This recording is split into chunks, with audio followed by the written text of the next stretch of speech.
Hello viewers, welcome back. तो कुछ video पहले एक रिक्वेस्ट मिला था कि अपनी इसरो अटेम्प्ट पर एक वीडियो बनाया जाए।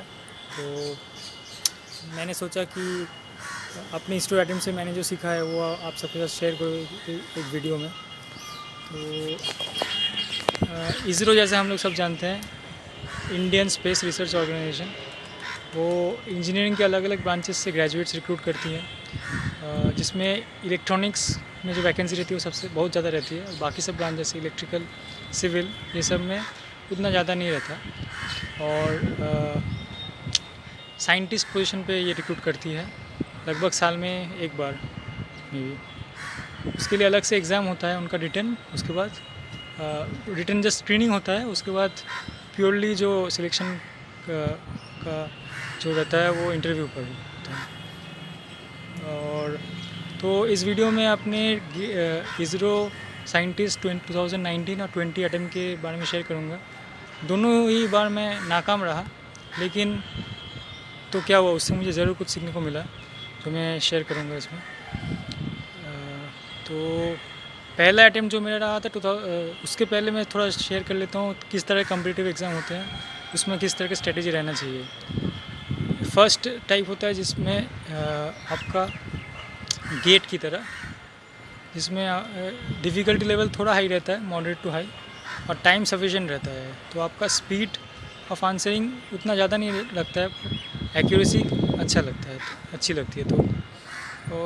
तो टाइम का कुछ ज़्यादा मतलब कंस्टेंट नहीं रहता है, 3 आवर्स लगभग सफिशिएंट होते हैं, पर एक्यूरेसी आपको अच्छा रखना पड़ता है हाई स्कोर करने के लिए और गुड रैंक लाने के लिए।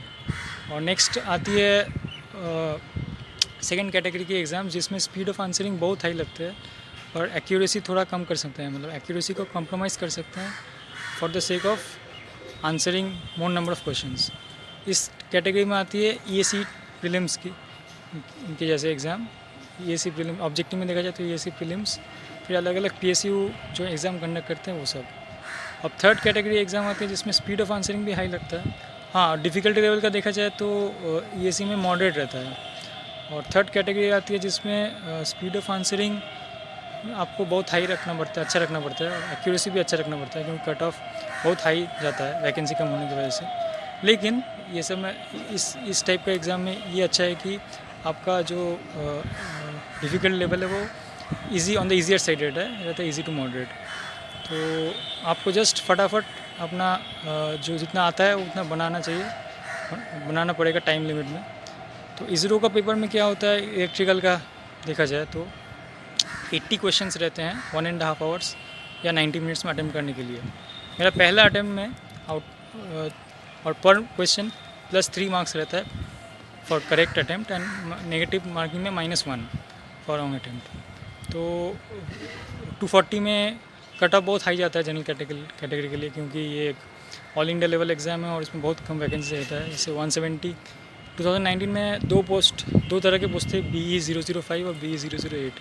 BE 005 में शायद 180 कुछ गया था और BE 005 में 170 करीब, पर मुझे बहुत कम मिला था इससे कंपैरिजन में, 136 मिले थे, क्योंकि मेरा स्ट्रैटेजी सही नहीं था।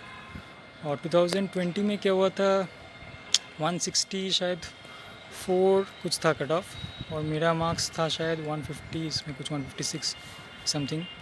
तो बहुत क्लोज था कट ऑफ के, पर जैसा आप जानते हैं कि अगर कट ऑफ या उससे ज़्यादा मिला तभी हो पाएगा कुछ, नहीं तो 1 मार्क भी अगर कम रह गया तो कुछ नहीं होने वाला। तो ये सब एग्ज़ाम में आपको क्या करना पड़ेगा, जो सिलेबस है वो सब तो आपको कवर करना पड़ेगा ही, साथ साथ प्रैक्टिस के लिए आपको स्पीड और एक्यूरेसी बढ़ाने के लिए EAC प्रीलिम्स के जो टाइप के क्वेश्चंस है वो ज़्यादा से ज़्यादा प्रैक्टिस करने होंगे। अलग से टेस्ट सीरीज़ के बारे में तो मैं ज़्यादा कुछ नहीं बोलूँगा, क्योंकि मुझे लगता है बाकी एग्ज़ाम्स के लिए अगर प्रैक्टिस करते हैं तो ये इसरो का भी निकल जाएगा आपका। बस आपको स्पीड ऑफ आंसरिंग थोड़ा बढ़ाना है, और क्योंकि एक्यूरेसी भी हाई चाहिए तो स्पीड ऑफ आंसरिंग भी हाई चाहिए, तो आपको ज़्यादा से ज़्यादा प्रैक्टिस की ज़रूरत है।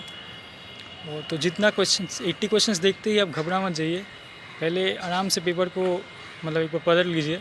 पहली बार में आप देखेंगे कि आपको 40-50 क्वेश्चंस आराम से बन जाएंगे 1 आवर में। उसके बाद बाकी जो 30 मिनट्स बचेंगे उसमें आपको अगर 15 से 20 क्वेश्चंस अगर सही भी बना दिए, सपोज आप 70 क्वेश्चन अटेम्प्ट करें, उसमें 65 सही हो, 60 to 65 सही हो गए, तो आपको हाई चांसेस हैं कि आपका इंटरव्यू कॉल आ जाए। तो आपको जितना आता है उतना जल्दी से बना लीजिए, थोड़ा जल्दी, और बाकी क्वेश्चन जो आए उसमें कॉन्फिडेंटली आप अटेम्प्ट कीजिए, और जो बिल्कुल जिसमें आपको कोई आइडिया ना हो तो वो अटेम्प्ट ना करें, क्योंकि नेगेटिव मार्किंग है।